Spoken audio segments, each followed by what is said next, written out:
nose in it. I'm authentic, real name, no gimmicks, no game, no scrimmage. I ain't playing with you niggas at all. What up, everyone? It's the Nation of Podcation Daily Podcast. I'm O'Shea. Make sure you guys hit that like and subscribe button.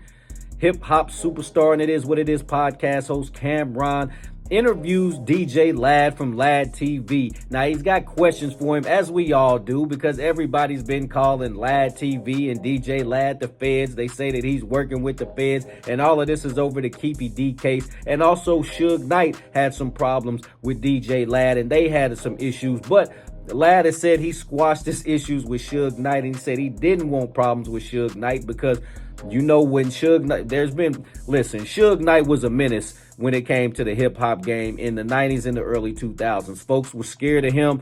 Folks still are scared of him. And it's a lot of folks that have been running their mouth. They've been loose-lipped, you feel me, since he's been locked up because they know the boogeyman can't get him because he's locked up. But when he was home, when Suge was young in his prime at home, folks wasn't running their mouth about Suge Knight because he was going to see him, check him, beat him up. I'm sure there's folks out there that haven't been discovered about what happened to him due to Suge Knight, just allegedly, you know what I mean? Because Suge Knight wasn't nothing to play with. The music industry was like the mafia. It was ran like that back in the day, and he put his stamp on that. He made Death Row Records one of the most successful rap labels of all time. When you think about it, Death Row only had 5 or 6 prime years from 91 really to 96. You can give them 97 because Machiavelli and the Dogfather kind of leaned over into that, but after that it really wasn't too much going on with Death Row Records. I know he tried to recreate what was unrecreatable, and he had tried to do it with Eastwood and Crooked Eye and Left Eye and all of them, but it just wasn't the same. They just didn't have that star power like they did the first run. Anyway, Lad talks about how he's not the feds. Cameron's questioning him, and he also brings up how he was scared of Suge Knight, talking about Lad and why he squashed the beef with Suge Knight. Let's take a look at this clip from Lad as he explains. When you look at, you're talking about 2008, right? For 17 years, I've been doing interviews. Mm-hmm. The only time I've ever heard one of my interviews being used against someone in a case was Keefy D. Okay. And that's not even happening yet because he's still awaiting his trial. Right. So I've always been very careful about avoiding statutes of limitations. Now, look, if you're a Freeway Ricky Ross and you did 20-something years about being a drug kingpin, you've earned the right to come out and talk about it. Right. Right? Now, if you have an open murder, I'm not going to talk about it. But in the case of Keefy D, he felt he had immunity. He wrote a book that was on Amazon at the time that we did our interview, and he wanted to talk about it. Right. So we talked about it, and that's the whole Tupac situation. Right. That's the only time I've ever heard of, anything that we've done being associated with an actual criminal case. But, the rumors and the stigma are going to stick around. No, you're right. It's because the reason I asked that's because I'm one of these people, like, for me, it's 3 things. It's like, no raping women, no pedophilia, and no telling for me. And before I put any of that on somebody, I got to see paperwork. I'm not one of them, he told this, that, and the third. So I understand where you're coming from completely. But people love to say that about you. And I'm like, but what are you talking about? They have no concrete evidence behind it.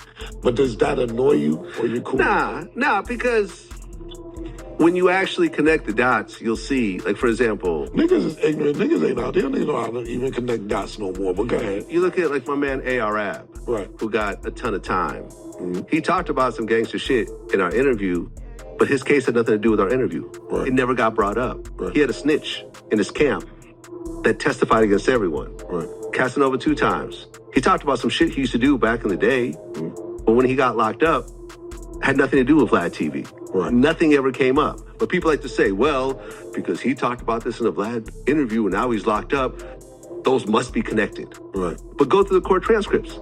Right. Like you said, like, where's the paperwork? You know what I'm saying? So that's the whole thing. Like, I stand behind what I do because the paperwork stands behind what I do. Right. Sir? So, other than Keefy D, there's no footage, no Vlad interviews that was played in court? Not that I know of. If there is, bring them up. I'm saying it on camera right now. Like, not that I'm aware of. Yeah. What do you think when people associate your name with, like, culture vulture? What's your opinion on that? I mean, I think anyone white in hip-hop gets called that. Leo Cohen gets called that. Yeah. Steve Rifkin gets called that. Yeah. And these are legends Yes. in the game. Yes. I mean, in fact, I remember I interviewed Leo Cohen. I asked him if he's the most powerful man in music right now. Right. Because he's the head of YouTube Music Global. That's bigger than everything else. You see what I'm saying? So if he gets called a culture vulture, I'm okay with being in that category. Right. Sing, go ahead. I know you got some questions too. Suge Knight was a little pissed at you, man. Like, Hey. y'all reconciled that? So Ray J interview. Yeah, I mean, we will eventually. I was supposed to do an interview with him, and I just didn't get back to him with the questions and everything else like that. So I think he was upset over that. But me and him finally got to talk for the first time. I've always kind of avoided Suge Knight just because of all the drama that would happen around him. But we finally got on the phone and had a conversation. So eventually it'll happen. But, you know, I understand why he was upset. What drama you want to do? I thought you liked drama. You don't like that? I mean, you know, you like drama, but not when bodies are dropping and, you know, people are disappearing and shit like that. Not that. All right, nation, there you have it. So you got Lad talking about his issues with Suge Knight, talking about how he is a culture vulture because anybody Caucasian in hip-hop, they call that. He said he wants to be in that class with Leo Cohen and things like that. So Lad is a prominent figure in hip-hop, you know, regardless of his race, creed, whatever. You know what I'm saying? He is a prominent figure in hip-hop. He does the interviews. Everybody goes to him for interviews. He pays them, and the interviews get, you know, hundreds of thousands of views. So shout out to Lad for doing his thing. You know what I mean? Keefy D, that was just some dumb dude stuff right there. You feel me? Like, you gonna go and tell all your business. You telling who was where, why, when, how, where stuff was stashed at. Like, you're telling on yourself. You self-snitching. And if you dumb enough to do that, I mean, this is the murder of the biggest hip-hop star ever. You know, we're talking about Tupac Shakur. You know what I'm saying? And you're bragging about what you did to him, and it's like, I don't know. I just always thought that and you claim to be a street dude. I just always thought that was wild because I recently just rewatched that Keefy D interview where he was talking about everything that happened, and Lad was reading what he was putting in his book and stuff, and it was just like, wow, bro. I mean, to go from being a full-fledged gangster to, I mean, you telling names and dates and times and this and that, and like, it was wild, man. Like, you would think that these guys would stick to that code, you know what I'm saying? But nah, they out here telling, they even telling on themselves, man. Crazy stuff.